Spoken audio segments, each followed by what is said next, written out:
Hello, welcome to this session on financial modeling and valuation. My name is Kuldeep and I am a chartered accountant, someone who is having experience in constructing financial models of more than 7 years. Basically, I have been into financial consulting and into the banking industry. So that's about me. Now let us begin with today's session. We are going to start with an introduction of financial modeling. What financial modeling is all about. Financial models क्या होते हैं, then उनके applications क्या है, financial models कौन use करता है, कहाँ पर यूज किए जाते हैं, scope and features of financial modeling, the different types of models, curriculum, what exactly are we going to cover in this program, and lastly the output, the deliverable of this program. इस program से हम क्या सीखेंगे. Okay? Before we get into financial modeling, I have this very relevant quote for you that success doesn't come from what you do occasionally. It comes from what you do consistently. वैसे आप कोई भी lesson सीखते वक्त आप इस thought को apply कर सकते हैं, बट इसका फाइनेंशियल मॉडलिंग से क्या रिलेशन है, क्या कंटेक्स्ट है, लेट मी शो यू. देखिए, फाइनेंशियल मॉडल्स में दो चीजें होती है. Number one is historical analysis, which can be considered as a science. आप इसको एक साइंस की तरह ट्रीट कर सकते हैं.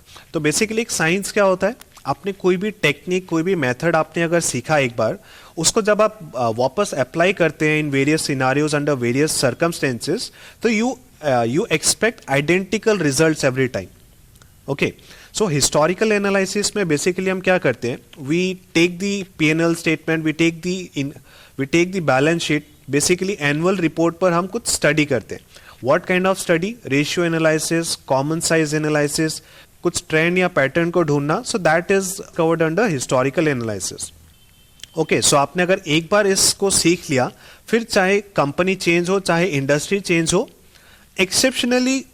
एक्सेप्शनली कभी कुछ इंडस्ट्रीज के केस में कुछ इंडस्ट्री स्पेसिफिक चीजें हो सकती है, that is a different thing. But broadly speaking, historical analysis is more or less the same in all the cases. Okay, so इसको हम बोल सकते हैं कि that it can be compare to a science. अब next one is called forecasting, या जिसको हम फ्यूचर प्रोजेक्शंस भी बोल सकते हैं. फोरकास्टिंग को हम साइंस नहीं मानते, इसको एक आर्ट माना जाता है. It is seen as an art. Now why so? Because this is something which varies from company to company, from industry to industry. ये कभी भी दो मॉडल्स के बीच में एक जैसा नहीं होता है. ओके, एंड इसको करने के लिए आपको प्रैक्टिस की जरूरत है, आपको एक्सपीरियंस की जरूरत होती है, बिकॉज फोरकास्टिंग में आप फ्यूचर को फोरकास्ट कर रहे हैं. So this is something that comes with experience, and इसीलिए इसको हम एक आर्ट की तरह कंसिडर करते हैं. सो इसी कंटेक्स्ट में यहाँ पे ये थॉट है that this is not something that you do occasionally. इसको आप कंसिस्टेंटली बार बार परफॉर्म करेंगे, बार बार प्रैक्टिस करेंगे, then you will be able to get expertise on this part. Okay, so let us begin. Now before getting into what financial modeling is, let us try to develop some backdrop around financial modeling, because there might be some of you जिन्होंने शायद financial models पहले कभी सुना भी नहीं या देखा भी नहीं है. So to give you a context, एक background समझने के बाद अगर हम financial models discuss करेंगे तो आपको थोड़ी ज़्यादा clarity मिलेगी. Okay, so if you read financial newspapers, आपने इस तरह के headlines पढ़ी होंगी that Reliance Industries stock rating, there is a buy rating for this Reliance stock, or buy State Bank of India with a target price of 285. तो basically यहाँ पे दो चीजें मैं highlight करना चाहता हूँ. This first one, this buy rating, this is called a stock rating or a stock recommendation, and number two, this 285 is called price objective, या जिसको आप target price भी बोल सकते हैं. How do they work and इनको कौन determine करता है? So we call them analyst. All major investment banks and investment management firms have analyst जो different sectors, different countries, different types of investments पर वो अपनी रिसर्च करते हैं. A part of their job is to come up with a recommendation and target price for different stocks that they cover. So अगर हम इस context में बात करें, अगर इक्विटी स्टॉक्स के रिगार्डिंग अगर रेटिंग रिकमेंडेशन देना है या टारगेट प्राइस देना है, then we call them equity research analyst. Alright, now what is this stock recommendation and what is a target price? चलिए इसको देखते हैं.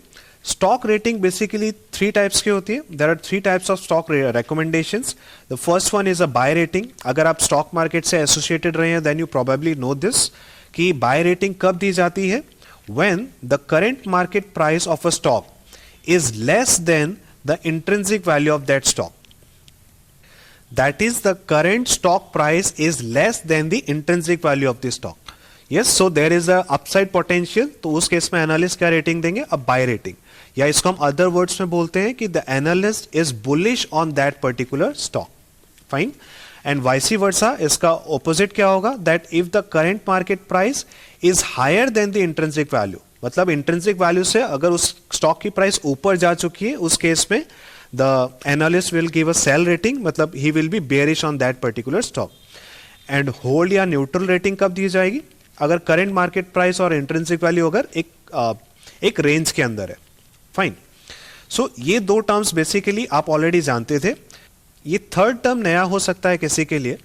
अब देखिए overweight का मतलब यहाँ पे जो weightage की बात हो रही है, that is weightage of a stock in the market index. कि निफ्टी में या सेंसेक्स में किसी स्टॉक का कितना वेटेज है. एंड अगर कोई एनालिस्ट इस कंक्लूजन पर पहुंचता है कि किसी स्टॉक का वेटेज उसके मार्केट के इंडेक्स में बढ़ने वाला है, यहाँ पे ओवरवेट का मतलब ये नहीं है कि बढ़ चुका है तो सेल कर दो. ओवरवेट का मतलब है होने वाला है, बढ़ने वाला है. इसका मतलब ये रेटिंग जो है ये फ्यूचर के लिए दी जा रही है. सो अगर किसी स्टॉक का वेटेज इंडेक्स में बढ़ने वाला है, इसका मतलब उस स्टॉक की मार्केट कैप बढ़ने वाली है. इसका मतलब अल्टीमेटली उस स्टॉक का प्राइस बढ़ने वाला है. राइट. सो बाय रेटिंग को ओवरवेट भी बोलते हैं एंड सेल रेटिंग को अंडरवेट भी बोलते हैं. Fine. So next is price target या प्राइस ऑब्जेक्टिव किसको बोलते हैं? This is the price that the analyst believe the stock can reach in a certain period. So अभी जैसे हमने एग्जांपल देखा था, स्टेट बैंक ऑफ इंडिया के स्टॉक के लिए the price target or PT was 285. इसका मतलब क्या है? The analyst believes the shares would be worth around 285 in say 12 months, या जो भी इन्वेस्टमेंट होराइजन एनालिस्ट ने स्पेसिफाई किया हो. Fine. Now what are the factors behind a rating? किस फैक्टर्स को, किन चीजों को ध्यान में रखकर ये रेटिंग दी जाती है? So there can be a lot of factors like sales or earnings growth potential, company management, competitors, economic outlook and more. So when we get into the valuation part, ये सभी चीजें करने के लिए we look at various kinds of resources. हम annual report study करते हैं. Annual report में particularly the MD&A section, that is management discussion and analysis, that has to be researched thoroughly. उसके बाद मैनेजमेंट और एनालिस्ट के बीच में कुछ कॉल्स अरेंज किए जाते हैं. दैट इज उसका ट्रांसक्रिप्ट आपको कंपनी के वेबसाइट पर मिलता है. That is another resource. Then there are investor presentations, then there are quarterly reports. उन सभी चीजों से आप बहुत सारे फैक्टर्स को एनालाइज करते हैं. So based on all that resources we try to evaluate various factors before coming to any conclusion. Alright. Now it is not necessary कि हर एनालिस्ट एक ही कंक्लूजन पर पहुंचे. If you look at the recent ratings of a stock, you will notice that different firms have different opinions on the same stock. हो सकता है किसी स्टॉक पर अगर किसी एनालिस्ट ने सेल रेटिंग दिया है, while another may give the same exact stock a buy rating. Price targets will vary too. इसका मतलब एक ही स्टॉक पर अलग अलग रेटिंग्स आना पॉसिबल है एंड अलग अलग प्राइस टारगेट्स भी पॉसिबल है. And also analyst will periodically update their ratings और targets as they see fit. मतलब कि जो भी रेटिंग्स इशू किए जा रहे हैं, those are transient in nature. वो टाइम के साथ चेंज होते रहते हैं. सो अब यहां पर एक क्वेश्चन आता है that if these kind of ratings keep on changing, and अगर अलग अलग एनालिस्ट अलग अलग रेटिंग दे रहा है, तो इसका मतलब there is no certainty in this case.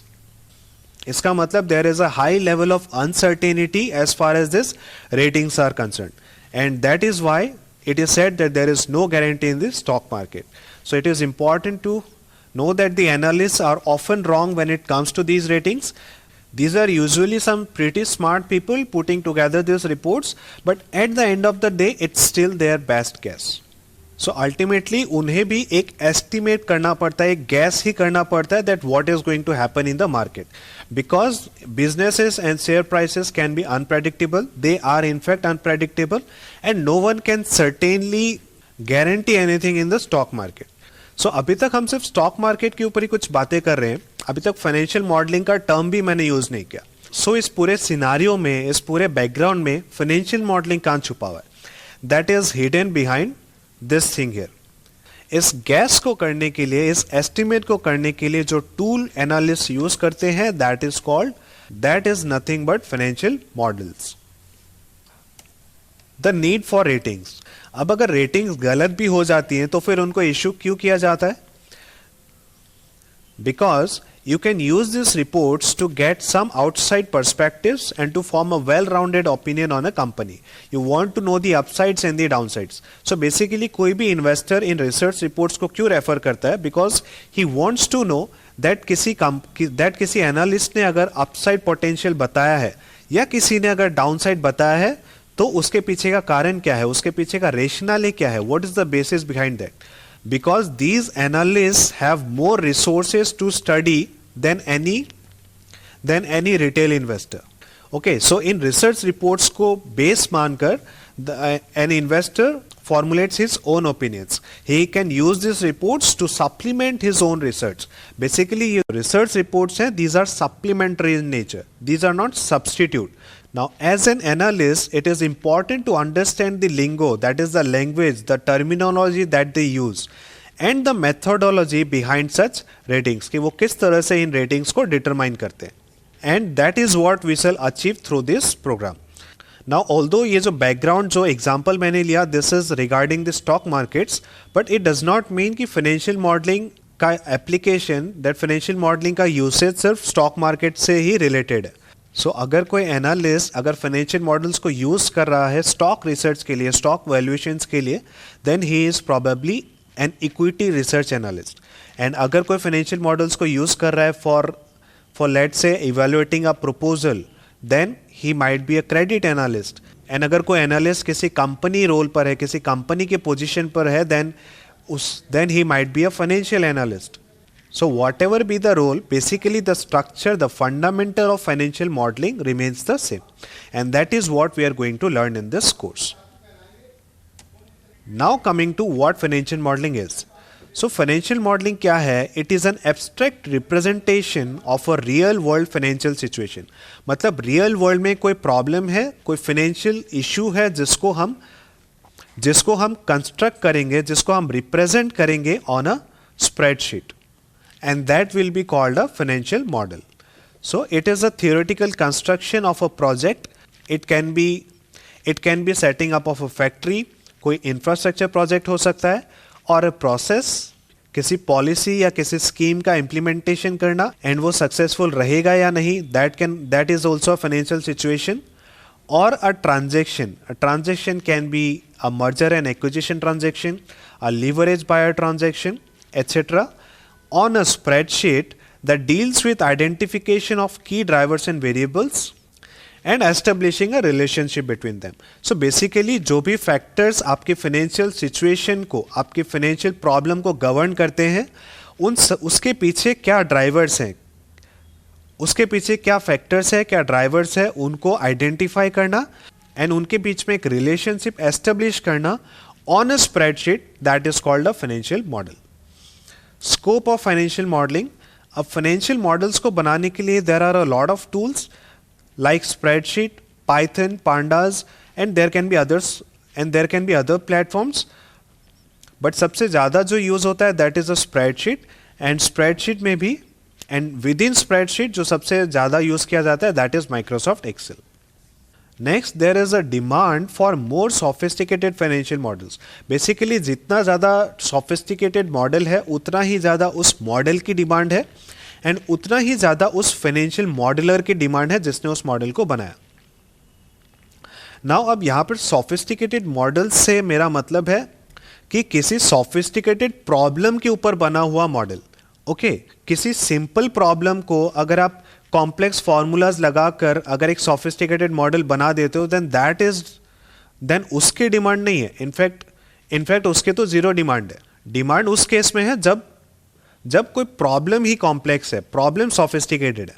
Example के लिए if you are aware of the derivatives market and and particularly the OTC segment, जो ओवर द काउंटर सेगमेंट है, उसमें you know that there are a lot of customised instruments being created between buyer and seller.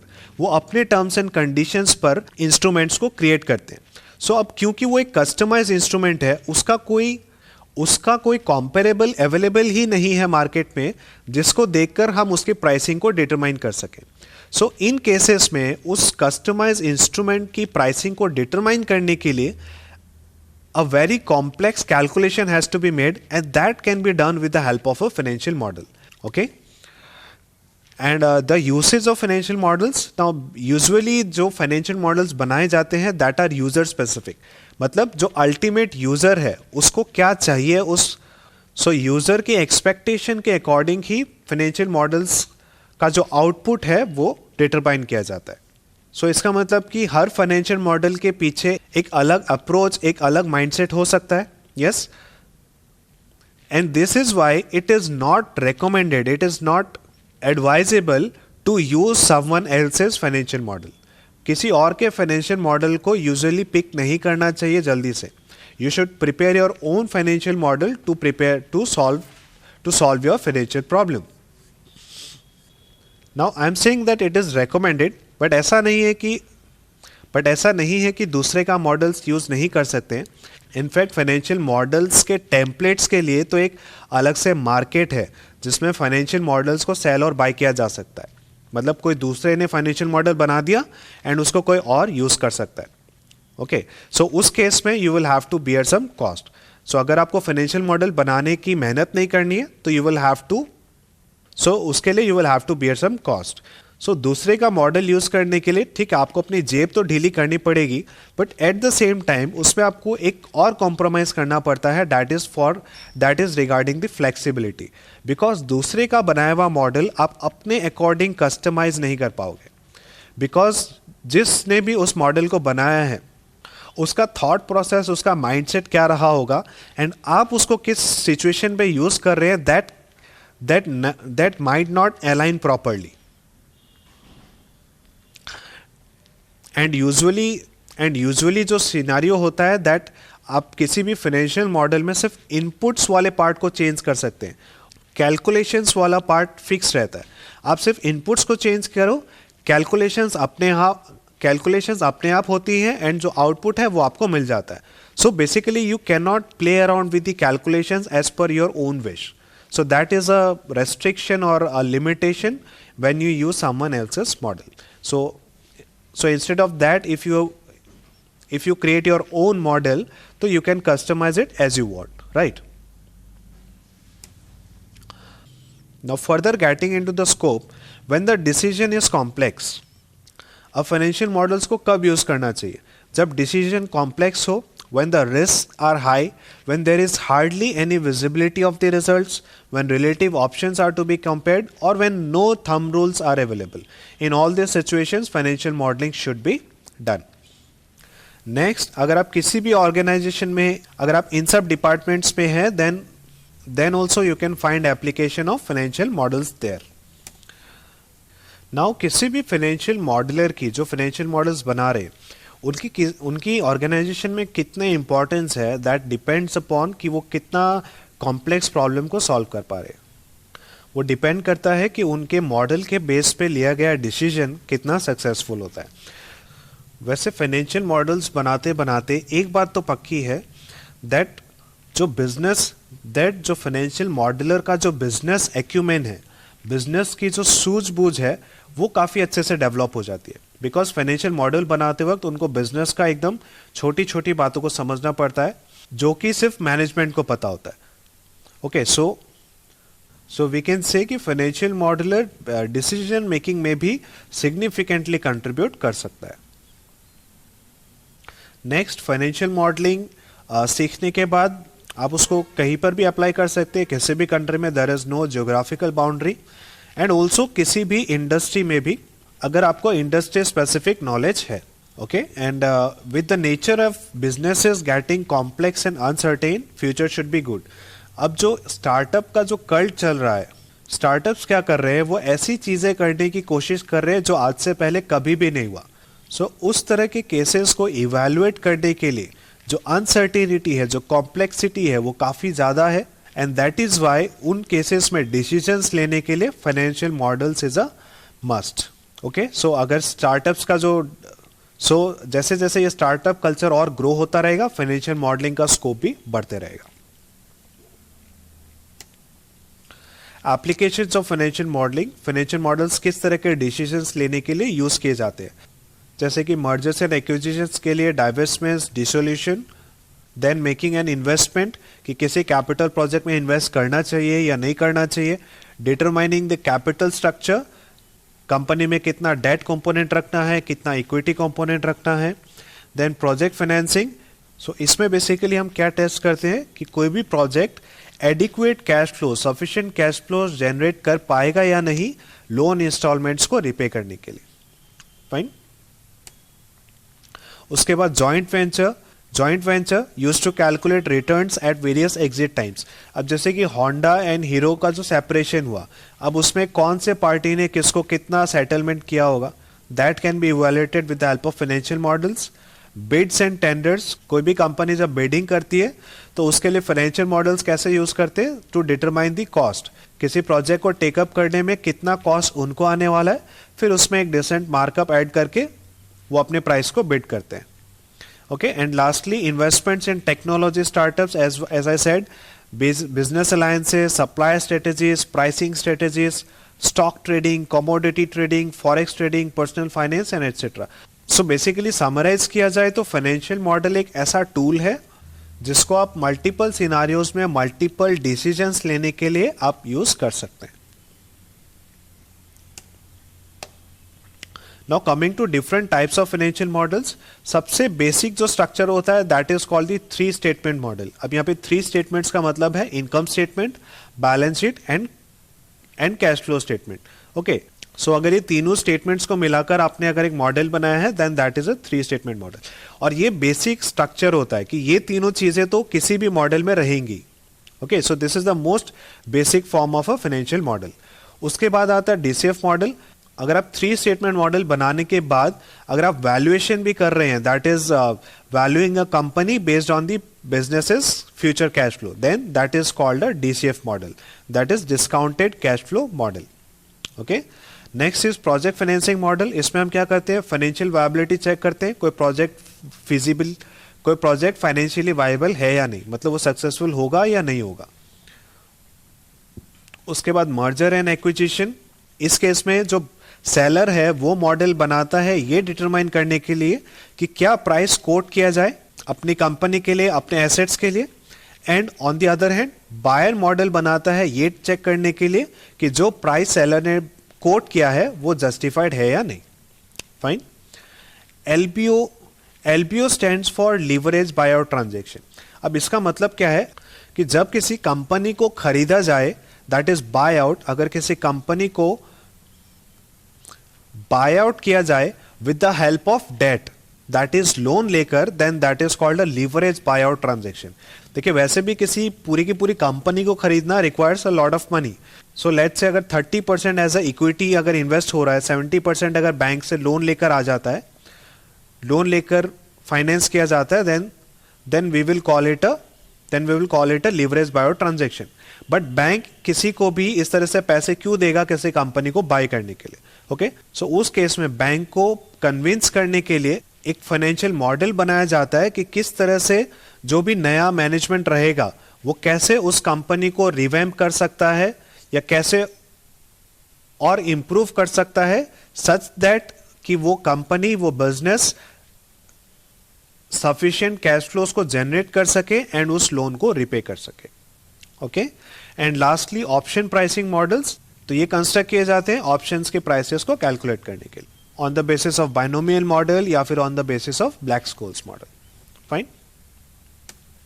Components of a model, किसी भी financial model में ये 3 चीजें तो रहती हैं, like I just said, and इन तीनों स्टेटमेंट्स को सपोर्ट करने के लिए we have to prepare these supporting statements. These are basically the workings, the calculations that we need to prepare for completing the first 3 statements. Okay, so ये हो गया किसी भी फाइनेंशियल मॉडल का बेसिक स्ट्रक्चर। अब इसके अलावा क्या शीट्स हो सकती हैं आपके मॉडल्स में, that will purely depend upon किस तरह का मॉडल है, फाइनेंशियल सिचुएशन क्या है, यूजर की रिक्वायरमेंट्स क्या है. So all these things will determine कि इनके अलावा और क्या स्टेटमेंट्स आपको बनाने पड़ सकते हैं. Okay, table of contents. Now what exactly are we going to cover in this program? So financial models construct करने के लिए जो सबसे पहली चीज है दैट इज learning about Microsoft Excel. Because Microsoft Excel is the vehicle जिसको यूज करके हम फाइनेंशियल मॉडल्स को बनाते हैं. सो जब तक एक्सेल के साथ आप एकदम कंफर्टेबल नहीं होंगे तब तक आप फाइनेंशियल मॉडल्स बनाने में भी कंफर्टेबल नहीं हो पाएंगे. Okay, so the first thing that we need to learn is Microsoft Excel. Okay, उसके बाद आते हैं corporate finance. Now corporate finance is, I can say, the ABCD for doing the valuation part. Because valuation में जो भी चीजें discuss होंगी उसके लिए उसका जो बेसिस है that is time value of money, cost of capital, then knowledge of capital budgeting. Okay, so all these things we need to learn before getting into valuation. Next is financial analysis, that is the accounting part, and ये तीनों चीज सीखने के बाद हम शुरू कर सकते हैं building the financial models. So इसमें हम and financial models में हम क्या क्या सीखेंगे? We will discuss the steps that are involved in constructing financial models, what are the best practices क्या जो फॉलो की जाती है इंडस्ट्री में, फिर फोरकास्टिंग कैसे करना चाहिए, what are the things that you need to consider while making projections, and after all that we will build a model. Our first model will be based on project financing, कि किसी project की जो funding requirement है उसको meet करने के लिए किस तरह से मॉडल बनाना है. So that will be covered in the project financing part. उसके बाद जो हमारा नेक्स्ट मॉडल होगा that will be a valuation model based on DCF analysis. That is, इसको हम DCF model बोलते हैं. Okay, and the third one will be a model around the comparables, जिसको हम relative valuation बोल सकते हैं या फिर multiplier model. Okay, now Excel module में exactly क्या डिस्कस करने वाले हैं? We will start from the very basic. इसके लिए कोई प्री रिक्विजिट नहीं है, आपको पहले से कोई नॉलेज होने की जरूरत नहीं है. Okay, so we are going to start from scratch and zero से स्टार्ट करते हुए gradually we will move on to some advance functions and formulas. Okay, जो भी फाइनेंशियल मॉडल्स में बनाने के लिए हमें यूज होने वाले. Fine. Now I am not reading all these one by one. If you want to go through the contents of these Excel module, then I'll ask my team to include the contents of this course in the description box, so you can check it out there. Okay, next coming on to the contents of the corporate finance part. So as I said, we will start the finance part with the time value of money, then some concepts on capital budgeting, some concepts relating to the cost of capital, how do you compute beta, cost of equity कैसे निकालें, weighted average cost of capital कैसे निकालना है, capital asset pricing model, and lastly we will go to the equity valuation जिसमें हम dividend discount model, relative valuation, what is enterprise value, how to conduct sensitivity analysis, ये सभी चीजें हम सीखेंगे. ओके, फाइनेंशियल एनालिसिस और the accounting part. So we will start with we will discuss some fundamental some fundamental accounting concepts like PE ratio, EBITDA, what is free cash flow and how to compute them, various kinds of depreciation methods. अब of course जो भी चीजें हम सीखने वाले हैं वो सभी चीजें हम एक्सेल में अप्लाई करेंगे and not on the pen and paper. सो अगर कॉर्पोरेट फाइनेंस या ये जो अकाउंटिंग पार्ट है अगर आपने ऑलरेडी अगर किसी प्रोफेशनल कोर्स में अगर सीखा भी है, देन ऑल्सो आप यहाँ पे नया क्या सीख पाएंगे, how to use those concepts practically. So basically इन कॉन्सेप्ट्स को अप्लाई करने के लिए माइक्रोसॉफ्ट एक्सेल में क्या फॉर्मूलाज अवेलेबल है, उनको कैसे यूज करना है in the practical world that we are going to look at.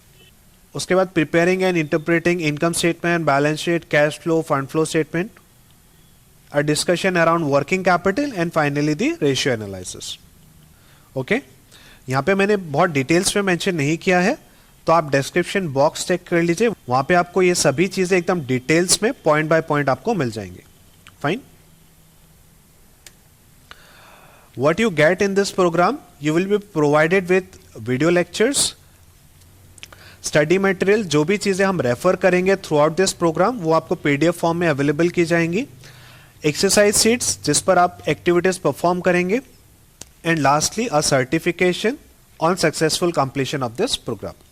The output, ये प्रोग्राम हमें क्या करने में हेल्प करेगा, you will be able to design and build a comprehensive financial model, मतलब मॉडल्स बनाना, इन मॉडल्स को वैल्यूएशन के लिए कैसे यूज करना है, एंड इन मॉडल्स को एनालाइज करके कैसे आप कोई भी डिसीजंस को ले सकते हैं।